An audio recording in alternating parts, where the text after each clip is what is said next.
The sky is the sky, and people are people, everywhere you go. But we separate ourselves from each other so much. We talk about us, we talk about them, and never the we that we be. Well, that changes. We change it.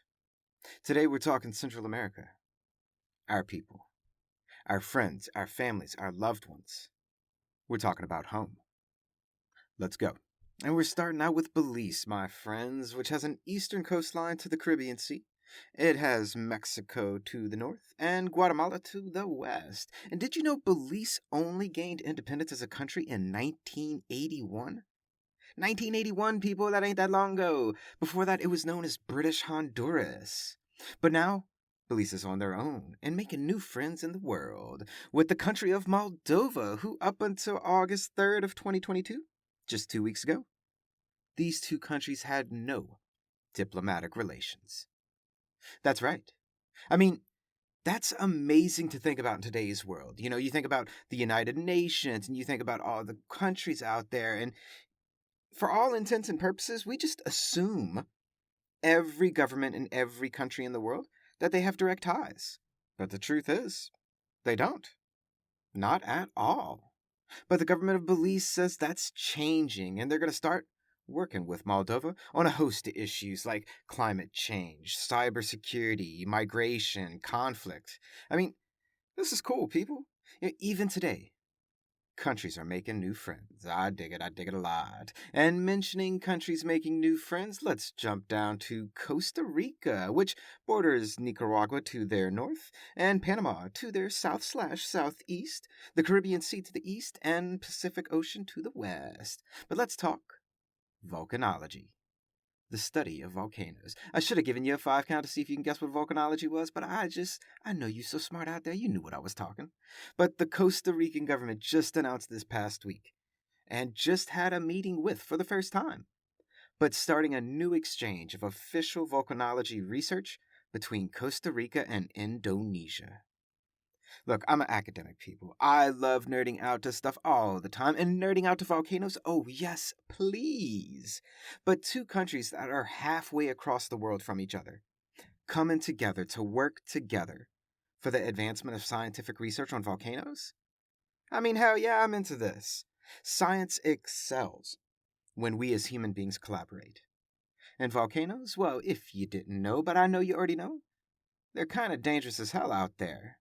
And countries sharing scientific information about them means more lives saved. And I think that's something we can all get behind. Now let's talk about old friends getting closer in El Salvador and Honduras, which are neighbors that lie in between Guatemala and Nicaragua. But the government of El Salvador just announced last week that they've agreed with the government of Honduras to increase trade and investment between the two countries. Now, if you're thinking, okay, big deal? Not a big deal? What exactly is this? Well, let me tell you, this is a big deal. This is a really big deal. You see, we may conceive of international trade as something that takes place in far-off lands and crosses massive oceans. But international trade is actually very localized, and in many regions in the world, it's localized. Instead of globalization, try to think about regionalization. Because you see, trading with countries that are across massive oceans and investing in those countries and increasing foreign direct investment, aka FDI, that's incredibly expensive. And only rich corporations can really take advantage of that kind of long distance trade. But El Salvador and Honduras, two neighbors, this kind of international trade and investment is much cheaper for smaller businesses and can really affect more people in each of their economies. Because for real, my friends, the economy of a country is the people of the country. And in Honduras and El Salvador, if those people are able to sell and buy more goods and services across international borders, it makes prices less expensive for the consumer, whilst also making profit for the providers. And this is the kind of macroeconomic policy that can make a huge micro-level impact on the quality of life for people in both countries. We'll definitely be keeping an eye out for this one moving forward to see what's going down between El Salvador and Honduras in the future. And a last piece of news to send you on your way for the day.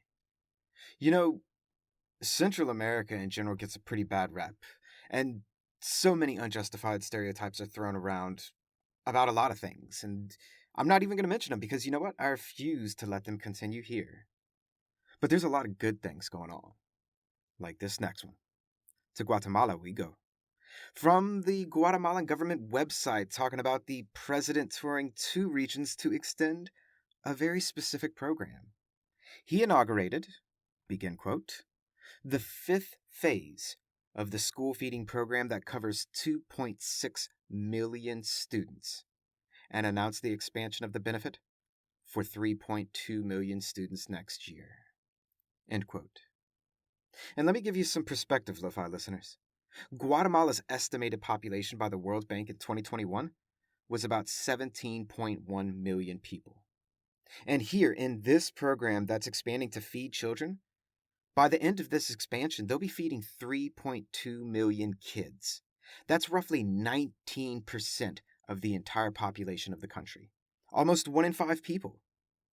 And kids, at that, will be getting fed at school. This is incredible. I mean, this is awesome. Even without thinking that, the body needs nourishment in order for the mind to work and to learn at full capacity, this is even more basic than that.